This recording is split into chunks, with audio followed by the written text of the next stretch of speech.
Il est 8h33 sur RMC et BFM TV. Bonjour Rachida Dati. Bonjour. Merci de répondre à mes questions ce matin. Vous êtes maire du 7e arrondissement de Paris, figure des LR. Il y en a de moins en moins, mais enfin alors là pour le coup, vous y êtes pleinement. Et on va revenir bien sûr sur les résultats des législatives. Aujourd'hui la France, tout est gelé. Tout est sur pause. Le Conseil des ministres de ce matin est annulé, reporté sine die, il n'y a même pas de date. Le Conseil national de la refondation est annulé et Emmanuel Macron s'apprête à recevoir aujourd'hui et demain les chefs des partis. Il commencera d'ailleurs par Christian Jacob, le patron des Républicains. Ça sera à 10h. Si vous aviez Emmanuel Macron face à vous, vous lui diriez quoi aujourd'hui ? La première chose que je pourrais lui dire, c'est de revenir vers la réalité du pays, vers le réel. Et donc, compte tenu des résultats des élections législatives, le réel, c'est nous. C'est incarné par les Républicains, par la droite que nous sommes. Et donc, revenir vers le réel, c'est revenir vers le parti de la responsabilité, le parti de l'ordre. Nous ne souhaitons pas être confondus avec les partis du désordre ou de l'irresponsabilité. Et donc, il est tout là l'enjeu. Et je pense qu'en prenant lui-même l'initiative de vouloir consulter les chefs de parti, généralement, c'est un rôle qui incombe au Premier ministre. Il le fait lui-même. Je pense, j'espère pour les Français, je l'espère pour mon pays, qu'il a pris l'ampleur, qu'il a mesuré l'ampleur de cette défaite, dont le premier symbole, c'est quand même l'échec de Richard Ferrand. Vous savez, c'est inédit. Richard Ferrand, qui était le président de l'Assemblée nationale, qui était l'un de ses plus proches et qui a donc été battu. C'est quand même une défaite hautement symbolique. Richard Ferrand a été battu, c'est inédit. C'est inédit. Alors, c'est inédit au niveau de la Ve République, mais que le président de l'Assemblée nationale soit battu par une étiquette, par quelqu'un qui était inconnu. C'est quand une candidate tout à fait anonyme, symboliquement, peu connue et qui est de la NUPES. Symboliquement, ça en dit long. Mais Rachida Dati, si je comprends bien, si vous aviez Emmanuel Macron face à lui, vous lui diriez on est là. On est là, ça veut dire on est là et on est prêt à bosser avec vous ? Non, on est prêt à faire des propositions que nous avons sur la table. Qu'attendent les Français aujourd'hui ? Vous le disiez, je vous écoutais avant votre émission. Regardez vos auditeurs, qu'est-ce qu'ils vous disent ? Pour l'essentiel, leurs préoccupations. Première préoccupation, c'est la sécurité. Vous avez vu, il y a la sécurité et le pouvoir d'achat, clairement. Exactement. Écoutez les auditeurs, vous les avez tous les jours avec vous. Et donc, ils vous le disent... On est un peu dans le chaos. Regardez, il n'y a pas un jour sans les rodéos, sans les squats illégaux, sans les trafics de stupes. Non, mais c'est tous les jours, sans parler des homicides ou des tentatives d'homicide. Alors là, pour être tout à fait honnête, Rachida Dati, depuis hier, ils nous appellent surtout sur le pouvoir d'achat. Oui, attendez. Et c'est quand même ça qui les angoisse. Justement, sur les attaques des forces de l'ordre, c'est une réalité du pays. D'ailleurs, je fais une petite parenthèse, Paris est la vitrine de ce chaos sécuritaire, puisque Paris, c'est le premier département le plus criminogène de la France métropolitaine. Pour vous, Paris, c'est le chaos. C'est le premier département. C'est le département le plus criminogène de toute la France métropolitaine. Donc ça en est la vitrine. Regardez les touristes qui se plaignent des agressions tous les jours. Mais sur le pouvoir d'achat, de la même manière, c'est une demande, mais c'est une attente forte des Français. D'ailleurs, tout à l'heure, j'ai écouté Pascal Perrineau qui vous disait ça. Exactement, sur RMC à 7h40. Oui, exactement. Il vous disait ça. Il disait d'ailleurs, les Français... c'est-à-dire que les médias présentaient ce duel, M. Mélenchon et M. Macron, ils se sont un peu vengés dans les urnes. Qu'ont-ils dit ? Ils ont dit qu'il faudrait peut-être vous occuper de nos attentes et de nos préoccupations, pouvoir d'achat et sécurité. Il disait précisément que c'était une forme de vengeance de la part des électeurs de droite de dire, au fond, la France les électeurs en général est à droite. Mais Rachida Dati, pardon, j'ai pas complètement compris. La France est majoritairement à droite. Ça, il n'y a pas de discussion là-dessus. Et donc, d'ailleurs, il le redisait. Regardez sur les duels qui ont opposé le Front National, le Rassemblement National, au LR. Ce sont les candidats LR qui ont été élus plus largement que les candidats d'ensemble. Vous n'allez pas non plus refaire l'histoire. La vérité, c'est quand même que vous avez été battu au présidentiel sèchement et qu'aujourd'hui, le groupe LR s'est quand même considérablement réduit. Est-ce que j'ai dit que la France était LR ? Je vous dis, dans ses attentes, ses préoccupations et ses valeurs, la France est à droite. Je ne vous dis pas que la France est LR. Donc Emmanuel Macron doit s'appuyer sur vous pour gouverner ? Nous sommes la force de responsabilité. Nous sommes le seul groupe d'opposition à l'Assemblée nationale en responsabilité. Nous, on ne veut pas le chaos, on est le parti de l'ordre. Nous, on ne veut pas bloquer, je vais vous dire. Vous savez, En Marche, à l'Assemblée nationale, ça va être des canards sans tête. Voilà.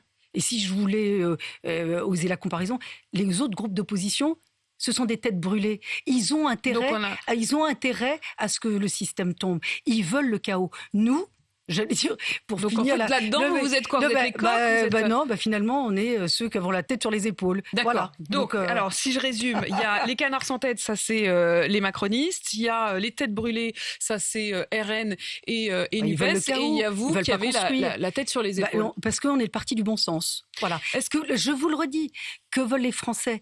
Ils veulent du pouvoir d'achat. Moi, je voudrais et de la savoir comment ça marche. On va revenir sur le pouvoir d'achat pour essayer de comprendre très concrètement. Mais comment ça marche? Est-ce que dès aujourd'hui, il faut que tout à l'heure, Christian Jacob, vous, les uns les autres, vous disiez, bon, bah allez, on prend nos responsabilités, on est prêt à bosser ensemble et à travailler sur le long terme, faisons une forme d'accord, on se met autour de la table, un peu à l'allemande, on dit, voilà, sur ça, bah, nous, on veut aller à tel endroit, quel est le compromis qu'on peut faire, et puis ensuite on avance. On n'est pas là pour faire des attelages, hein. Ah d'accord, donc on travaille ensemble, mais... Non mais attendez, mais il n'y a pas de mode d'emploi. Non mais nous, on va quand même pas... qui est responsable de la défaite? Qui a fait monter l'extrême droite? Qui a fait monter l'extrême gauche? C'est un coup d'extrême droite, un coup d'extrême gauche. À force d'agiter ces épouvantails, eh ben ils sont là. Voilà. Qui en est responsable? Qui en est responsable? Donc Emmanuel Macron a fait monter les extrêmes? Vous avez vu le résultat. C'est un fait, ça. C'est pas une analyse philosophique, c'est une réalité. Et donc aujourd'hui, nous on a des propositions sur le pouvoir d'achat. Nous, parce que là, on nous dit oui, le premier texte, ça va être sur le pouvoir d'achat. Qu'est-ce qu'il y a dedans? Il y avait notamment dans ce texte, justement, qui devait être présenté aux alentours du 25 juin. Mais enfin, visiblement, c'est tout à fait là aussi gelé. Il devait y avoir dans ce paquet pouvoir d'achat, comme ils disent, notamment un chèque alimentaire. Alors, alimentaire, véritablement uniquement l'année prochaine, mais entre-temps, un chèque inflation de 100 à 150 euros pour les milieux modestes. Ça, vous diriez oui? Non, mais d'abord, il y a eu les chèques énergie. Beaucoup de Français ne les ont pas reçus. Beaucoup. Et donc là, le chèque alimentaire, vous savez, les collectivités locales, elles ont quand même paré à ces demandes d'urgence des Français. Moi, je trouve que le rôle d'un chef d'État ou d'un Premier ministre, c'est de donner une vision et un cap pour ce pays. Nous, on ne veut pas d'un texte d'AB. Enfin, c'est pas un distributeur automatique d'argent. Ce que veulent les Français, ils veulent pas la charité. Un texte pouvoir d'achat, il doit être centré sur quoi, Madame Apolline de Malherbe? Il doit être centré sur le travail, sur la revalorisation du travail, pas sur l'aumône ou la charité. C'est comme ça que vous aggravez la pauvreté. Puis moi, je vais vous dire quelque chose. Ça démontre bien que ceux qui le proposent, ils savent pas ce qu'est la réalité de la vie. Moi, je vais vous dire, quand j'étais enfant, j'ai vécu ça. C'est-à-dire qu'à un moment donné, mon père avait été gravement accidenté et on a eu droit à un bon, vous savez, on vous donnait des bons d'aide sociale pour aller chercher le pain dans une boulangerie ou de la viande à la boucherie. Vous ne voulez plus de ça, vous ne voulez pas d'un ticket de rationnement. Moi, maman, quand on arrivait, elle ne voulait pas les sortir, elle avait honte. C'est stigmatisant. Là, ce que veulent les gens, c'est vivre de leur travail. Aujourd'hui, vous avez le travail qui est important. Quelle est la première dépense dans les foyers? Le logement. C'est effectivement le loyer pèse sur la dépense des ménages. Il devait y avoir un gel des loyers. Oui, mais c'est pareil, c'est toujours par le petit bout de la lorgnette.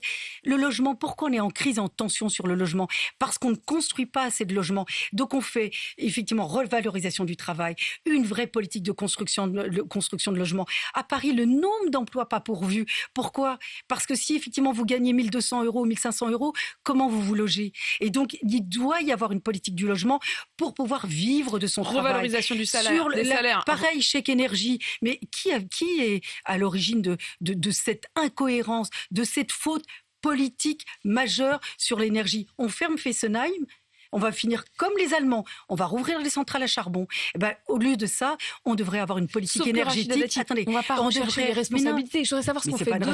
Qu'est-ce qu'on fait demain? On fait ça Quel demain. est le rôle du groupe LR? Le groupe LR, on a un texte sur la revalorisation du travail. Non, mais vous me dites demain. Oui, mais ça veut dire quoi? Ça veut dire que si Emmanuel Macron reprend votre programme et signe, là vous irez. Enfin, il faudra peut-être quand même trouver le créer ensemble, ce texte. Vous faites des résumés à la hache, là. Non, mais je vous dis, revalorisation du travail. On a des textes et des mesures qui ont fait d'ailleurs, qui ont produit des résultats. Rappelez-vous, la défiscalisation des heures supplémentaires, c'est du pouvoir d'achat en plus, c'est du travail, c'est de la revalorisation du travail. Sur le logement, il faut relancer la construction du logement. Ça, c'est concret. On a des propositions là-dessus. Sur, évidemment, la politique énergétique, on a une cohérence sur la politique énergétique. Il faut reprendre ça. Sur la sécurité, nous, on veut une politique de sécurité ferme et claire. Politique pénale, ça n'existe pas en France. Je vous prends les violences au Stade de France. Vous connaissez les suites, vous? Vous connaissez les individus interpellés? Les suites de l'enquête. Vous connaissez les individus interpellés? Il y a 2 enquêtes ouvertes, je crois. Non, mais je vous parle pas de l'enquête. Est-ce que on nous a dit qu'il y avait eu des interpellations? Quelles ont été les suites? Ça, c'est les profils, quels ont été les profils, les condamnations, on en est où? Nous, on voudrait savoir. On nous avait dit que les Anglais avaient volé les portables des Espagnols. C'est pas la réalité. Et donc, nous, faut arrêter le déni. Parce que, à force du déni, c'est les Français qui subissent. Cela dit, moi, c'est ça que j'ai envie de comprendre aussi avec vous, Rachida Dati, ce matin. C'est que, avec tout ce que j'ai dit. Il y a quand même, je veux dire, vous n'avez pas non plus gagné. Donc, comment est-ce que vous allez faire? Est-ce qu'il faut... Nous sommes un bloc décisif. Le mode d'emploi. Eh ben, le mode d'emploi, voilà. On va voir Monsieur Macron démissionne et que quelqu'un qui soit issu de vos rangs, par exemple, prenne la place. La pauvre, non mais elle est déjà usée avant de s'en servir. Non mais c'est pas elle le sujet. Mais c'est vrai que si elle reste, que Emmanuel Macron fait le choix de l'immobilisme, change rien, tout va bien. Voilà. Alors, attendez, on dit à la fois c'est pas elle le sujet, mais quand même en même temps vous me sous-entendez qu'il faut qu'elle parte. C'est pas elle le sujet. La preuve c'est que Macron, Emmanuel Macron reçoit lui-même les chefs de parti, il consulte lui-même. Donc c'est bien qu'il l'a enjambé. Mais comme il veut pas se renier, en fait elle est déjà plus là quoi. Ah bah déjà pour lui elle est pas là. Elle participe même pas aux consultations. Ça en dit long. Franchement hein. Elle était hier aux réunions quand même à l'Élysée, entourée notamment de François Bayrou et d'Édouard Philippe. Non mais de toute façon, il a nommé ses premiers ministres sous tutelle. Voilà. Non mais ça en dit long sur l'image qu'on a de la responsabilité et du Premier ministre. Voilà, il nomme une femme, il la met sous tutelle. C'est pas ma conception des choses. Rachida Dati, est-ce que justement, s'il appelait certains d'entre vous, voire même vous-même, à créer un gouvernement d'union populaire, est-ce que d'union nationale, est-ce que vous iriez? Mais non, mais c'est pas le sujet aujourd'hui. Un petit peu quand même. Il va y avoir une question d'incarnation. Mais non, justement, l'incarnation on doit l'avoir à l'Assemblée nationale avec des propositions claires. D'ailleurs, on a beaucoup perdu par le manque d'incarnation. Soit on n'avait pas l'incarnation, soit on faisait des catalogues. Voilà. Les Français, ils veulent de l'incarnation et des mesures fortes. Voilà. Et donc, les mesures fortes, pouvoir d'achat, sécurité, réduction des inégalités, la liberté, notamment la liberté d'entreprendre, maîtrise de l'immigration, c'est un vrai sujet. C'est un vrai sujet. Il faut, à un moment donné, prendre à bras le corps ce sujet. Notamment qu'on mette fin au contournement des procédures d'asile pour favoriser l'immigration illégale. Ça, c'est aussi un vrai fléau. Faut dire les choses. Faut arrêter d'être dans le déni. Donc, économie, sécurité, voilà les deux sujets réduction des inégalités, qui sont aujourd'hui pour vous les priorités. L'état de l'école. Mais l'état de l'école. Vous avez vu l'état de l'école qui est gangréné par... J'ai l'impression que vous me refaites un peu la campagne présidentielle. Mais non, moi je fais de la politique. Mais attendez, madame, si vous voulez de la technique, invitez madame Borne. Elle fait mieux que moi. Hein. Elle fera mieux que moi. Elle vient, elle vous fait Non, mais elle vous fera le catalogue, elle sait faire. Moi, mon truc, c'est de faire c'est de porter. Je le comprends complètement, mais je voudrais savoir comment ça marche. De porter des combats. Comment ça marche? Je viens de vous faire des propositions, ça vous va pas? Revaloriser le travail. C'est pas moi qui veux les faire, c'est Emmanuel Macron. Mais... Vous me dites, non mais vous me demandez comment ça marche. Je vais vous donner le mode d'emploi. Voilà. Sur le pouvoir d'achat, on a des propositions très claires. Augmenter les salaires, évidemment, revaloriser le travail, c'est-à-dire aussi qu'on puisse vivre dignement de son travail, comment qu'on puisse se loger dans de bonnes conditions et qu'on puisse évidemment avoir une politique énergétique effectivement qui ne plombe pas notamment le revenu des ménages. Il y a des points sur lesquels... Sur la sécurité, je vous ai dit d'avoir une politique de sécurité articulée à une politique pénale. Ça aussi c'est clair, ça n'existe pas. Vous connaissez la politique pénale en France? Moi je la connais pas. Pour vous, il faudrait qu'il y ait une politique pénale très clair, décidé. Mais la politique pénale... Ça zigzague? Non, mais on ne l'entend pas. Donc c'est même pas un zigzag. Je pourrais vous commenter le zigzag. Mais là, il n'y en a pas. Voilà. Moi, je n'ai pas entendu quelle était la politique pénale sur l'insécurité qui existe en France. Il faut articuler la politique de sécurité avec la fermeté de la politique pénale. Aujourd'hui, nous sommes dans l'impunité et le manque de crédibilité de la sanction. Rachida Dati, est-ce que le bureau politique des Républicains doit exclure Jean-François Copé? À quel titre? Parce qu'il a dit qu'il fallait un pacte, alors que, répond Christian Jacob, il n'est pas question d'un pacte. Mais non, mais Jean-François Copé, il l'a expliqué hier en comité stratégique. Justement, et d'ailleurs, sur votre antenne hier, il a dit, nous... Il était l'invité de Maxime Soutek hier soir. Et il a dit, nous, on fera des propositions très claires, et à ces conditions-là, d'ailleurs... Vous êtes assez proche de cette position-là, finalement, du coup? Mais non, mais... Nous, on n'est pas, parce qu'on ne veut pas de participation au gouvernement. On a le droit d'exprimer des sensibilités ou des nuances. Il faut aussi avoir le sens de la nuance. C'est vrai que parfois, je ne l'ai pas beaucoup. Mais en politique, à un moment donné, il faut exprimer très clairement, très fermement ses propositions. Je vous en ai faites ce matin. C'est là-dessus qu'on doit aller. C'est là-dessus qu'on doit être entendu. C'est là-dessus qu'on doit être incarné. Et je vais vous dire, généralement, quand c'est le cas, les Français nous suivent. Regardez, sur toutes les élections locales, on les a gagnées largement. À chaque fois qu'on a une incarnation, à chaque fois qu'on a un ancrage, à chaque fois qu'on a des propositions, les Français nous font confiance. Il y a plusieurs ministres qui manquent à l'appel. Il n'y a plus de ministre de la Santé. Brigitte Bourguignon a été battue. Il n'y a plus de ministre de la Transition énergétique, puisque Amélie de Montchalin a été battue. Est-ce qu'on peut rester comme ça encore quelques temps ? Là, je pense qu'effectivement, ils doivent être un peu dans un état de sidération. Donc, ils prennent un peu de temps pour d'abord mesurer l'ampleur de la défaite, mais aussi, c'est ce que je disais tout à l'heure, parce que c'est vrai que tout est enjambé. Il a enjambé les élus, il a enjambé les corps intermédiaires, il a enjambé les Français. Rappelez-vous sur les Gilets jaunes, on a fait des débats. Et là, pareil, attention, warning, parce que le ministre de l'Éducation nationale a dit je vais relancer des débats sur l'éducation nationale. L'éducation nationale, elle n'a pas besoin de débat, elle a besoin de revenir à des fondamentaux et de remettre l'école française au niveau qui doit être le sien. On a eu des grandes écoles qui brillent partout dans le monde, on avait un système qui était très envié. Aujourd'hui, je veux vous dire, c'est pas le cas. Damien Abad doit-il démissionner ? Moi, je l'ai déjà dit, vous savez, au-delà de la réalité des faits, parce que Damien Abad nie les faits qu'on lui impute. Il y en a d'autres qui ont reconnu des comportements. Je vous donne un exemple. Quelqu'un dit, oui, c'est vrai, il y a des personnes qui sont venues me demander ou une place en crèche ou un logement ou que sais-je. J'ai demandé une relation sexuelle, mais je ne l'ai pas forcée. Et puis, je ne l'ai pas violée. Non, mais je vous parle en général. Je trouve que... Non, mais vous dites qu'il y en a qui l'ont dit. Oui, il y a certains qui ont reconnu sur PV. Mais on dit, comme il n'y a pas eu viol, donc c'est classé. Moi, ce qui me frappe, vous savez, moi j'ai mis en cause Monsieur Legendre, qui est un député. Pourquoi ? Parce qu'il y a eu des faits de harcèlement sexuel et moral qui ont été dénoncés. Monsieur Richard Ferrand, ancien président de l'Assemblée nationale, avait reçu les présumées victimes. Il leur a même dit, si vous avez besoin d'un avocat, nous le paierons. Mais là, on dit, il n'y a pas de plainte, donc il n'y a pas d'enquête. Mais à un moment donné, il faut que ce milieu politique puisse intégrer que le respect de la dignité des femmes, c'est primordial, essentiel.